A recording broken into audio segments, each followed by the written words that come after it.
是在地新闻，继续来看嘉义市的前议员戴建三，顶个月20号来过身，享受80岁。伊的查囝是嘉义市现任的议员戴宁，因为涉嫌诈领到助理费，当咧防收押。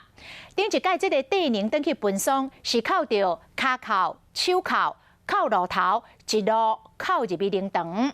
今仔日是因老爸告别式，戴宁是由这个管理员介绍登去参加加祭，也毋过即届无骹铐、手铐，伊是痛哭失声，送老爸最后一程。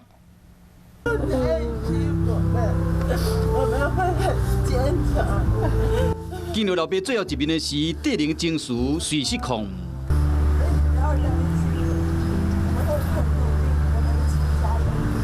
连边的介护人员拢甲大大的今日无当这嘉义市议员戴宁参加因老爸告别式，7点时到灵堂，一入门就先跪拜老爸为上，即摆总算免靠骹铐、手铐，会使好好甲因老爸讲话。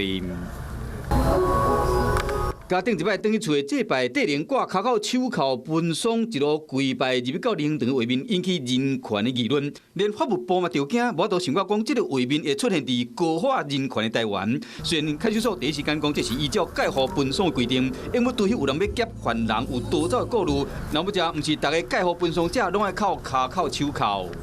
没有这个戴上阶级这比较有人性化的一个。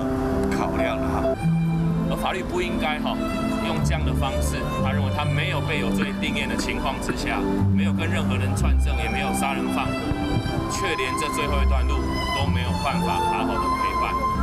即摆无骹铐、手铐，身躯边啊拢有3个看守所人员伫介护。戴宁伫结束加祭了离开，停留差不多1点钟。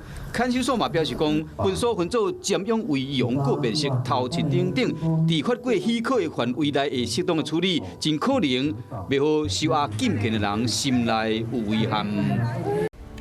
我是陈雅玲，想要跟我一起从零掌握天下事吗？赶紧按下华视新闻 YouTube 频道的订阅按钮，开启小铃铛，跟我一起探讨公共议题，给您最专业的华视新闻。